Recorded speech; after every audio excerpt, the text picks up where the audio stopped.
How do you teach people to believe in a future that they can't see or experience with their senses yet, but they've thought about enough times in their mind that their brain is literally changed to look like the event has already occurred?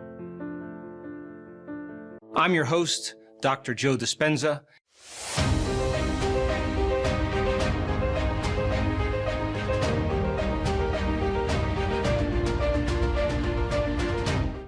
The latest research in neuroscience says that's absolutely possible. We know that. And how do you teach a person to select a new possibility in their future and begin to emotionally embrace that future before it's made manifest? To such a degree that their body, as their unconscious mind, is believing it's living in that future reality in the present moment, and they're signaling new genes and new ways ahead of the environment. Now, till their body begins to change to look like the event has already occurred. We've proven that that's possible. Now think about this. So the more you think about your desired future, the joy, the gratitude, the feelings you want to have that are more positive, the more you think about it as a future thing happening, the more your body shifts now. Exactly. So your body is believing it's living in that future reality now, in the present moment. Now think about this. The stronger the emotion you feel from some condition in your life, the more altered you feel inside of you, the more you narrow your focus on the cause, and the brain freezes an image and takes a snapshot. And that memory now is embossed in the brain. It's branded in there. So then people think neurologically within the circuits of those past experiences, and they feel chemically within the boundaries of those emotions. And the stronger the betrayal, the stronger the trauma, the more the body's living in the past, right? Crazy. So how do you reverse that? So now, if you truly got passionate about a future, we've all done this. You get a wild idea in your mind and you start holding on to that vision and you're preoccupied with it. All of a sudden, the thought in your mind becomes the experience and you start feeling the energy of the future. Yeah. Now, the stronger the emotion you feel from that vision, the more you're going to pay attention to the picture in your mind, and now you're remembering your future. And vice versa, the stronger you pay attention to the feeling of the past, pain, you're going to create the pain in this moment. Exactly. So it requires a coherent brain, and we now know that there's a formula for that, and we've got beautiful research to show that people can do it. They just have to practice. And it requires a coherent heart, because resentment, frustration, impatience creates a very incoherent heart. Yeah. And when that heart becomes incoherent, you stop trusting yourself. There's no energy there. You stop trusting in your future. Wow. So then, if there's physical evidence in your brain and body, physical evidence to look like the event has already occurred, it's quite possible you'll be thinking neurologically within the circuits of your future, and you'll begin to feel chemically within the boundaries of that emotion of your future. And how you think and how you feel is your state of being. And now your state of being is living in the future instead of the past. Now, the moment you disconnect from the emotion of your future because of traffic or some coworker or your ex or whatever people come up with, now you're back to the energy of your past. And now you're going to start looking for it, analyzing, why hasn't it happened? Well, if you're feeling the emotion of your future, why would you look for it?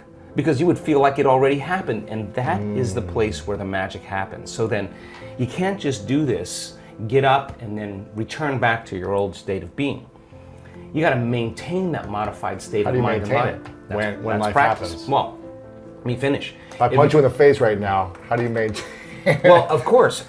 I mean, we all take blows in our lives, and we all react emotionally. But the question is, how long are you going to react? Right. So then, if you can't mediate and regulate your emotional reactions, and those emotions linger for days, that's a years mood. For some people. Mood, and then months, temperament, years, personality trait. So then the person's personality is literally based on the past. But they don't know that, because they're doing it over and over again, and it becomes a subconscious program. So now, if it requires a coherent brain and a coherent heart, then we have to train people how to self-regulate. So we've done thousands and thousands of measurements. We've partnered with the HeartMath Institute to teach people how to create and sustain heart coherence.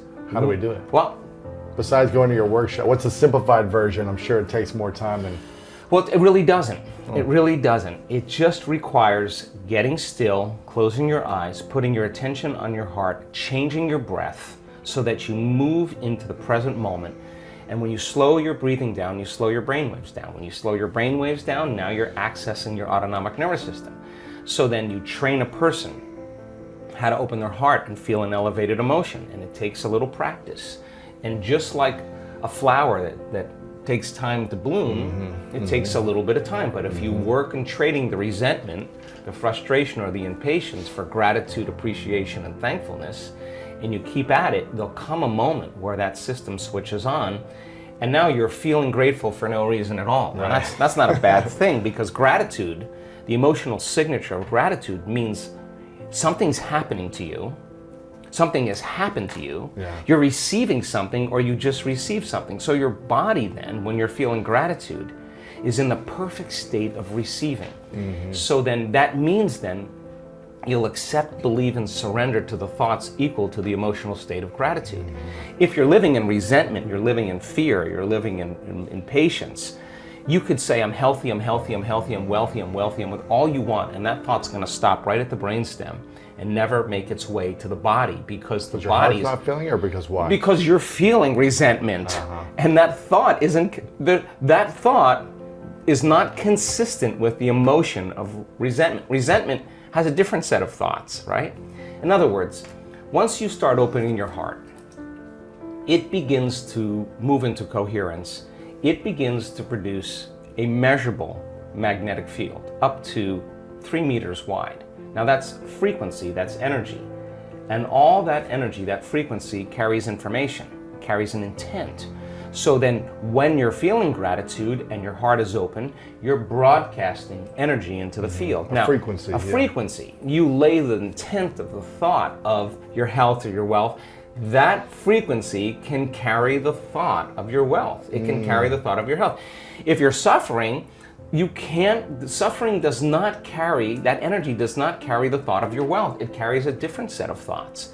So then we're teaching people how to self-regulate, because if you're going to believe in that future that you're imagining with all of your heart, it better be open and activated. Right. And you better know how to self-regulate. And you have to know the moment you disconnect from the energy of your future because of some circumstance in your life and you lose that feeling, if you're practicing it on a daily basis with your eyes closed, then the next level is to be able to open your eyes and do it right in the moment and be able to self-regulate and change the frustration from some experience in your life back to the energy of your future. Now, that requires great awareness and great effort. But if you have a community of people that are practicing this on a daily basis and they're connected to their future, because that's where their mind is, they begin to want the future more than the emotions of the past. So we've done enough measurements now, Louis, to know that we can teach people how to do that, and we have evidence that people can sustain it for 45 minutes to an hour. It's a skill now. They know that they know how to do it. So now they have brain coherence and heart coherence. Well, once the heart begins to become orderly and coherent, it acts as an amplifier and it drives energy to the brain. So now the brain is getting more energy once the heart is open, and then you're thinking a different set of thoughts. Imagine this field of information, this intelligence that lives within you and I that's governing everything material in this world. It's a self-organizing intelligence. You have access to it, so you better get present with it as well as you can get present with anything else. And just because you can't see it doesn't mean it doesn't exist. I'm starting to realize how conditioned we are into believing how limited we are. And as you start peeling those layers away and you break through those beliefs, those self-limiting thoughts and emotions, on the other side of that is where the miraculous happens. So you got to be willing to be in that place of discomfort long enough to reorganize order and begin to create more coherence. And then all of a sudden, you get this recalibration that goes on in the brain and body. And then the extent of that is that the ultimate thing is you start to see feedback in your life, those synchronicities, those coincidences, those opportunities. You're scratching your head going, everything's falling into place. Yeah, I'm in the right place at the right time. Everything I think about just comes to me. Because your energy is synchronized.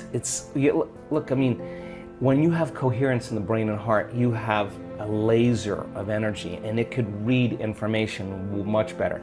You're living in stress, and your brain is shifting its attention from one person to another problem, to another thing, to another place to go. Each one of those things, there's an assignment of neurological networks in the brain. So the arousal of the stress hormones drives the brain into this high frequency, and you're trying to control and predict everything in your life, and your brain circuits are firing like a lightning storm in the clouds. When your brain's incoherent, you're incoherent, and you don't have a signal. You don't have a Wi-Fi signal. You're not connected to the field. How could you connect to energy and information if your signal hasn't become orderly? So that when people synchronize their energy into coherence, they can synchronize to a possibility in the future, and the synchronicities that are feedback from the environment are just a reflection of your energy, and that's the universe saying, follow the breadcrumbs, do it again, follow it again, do it again, and now all of a sudden the person's not waking up in the morning like, oh, I gotta meditate now to create my future. They're kind of going like, I'm getting out of bed because I don't want the magic to end, right? They want to sustain that state so that the old reality that they've lived in begins to transform into something new, and because there's no longer a vibrational match with everyone and everything in their past, present reality, there's a vibrational match to their future, and now that future is starting to give them signals.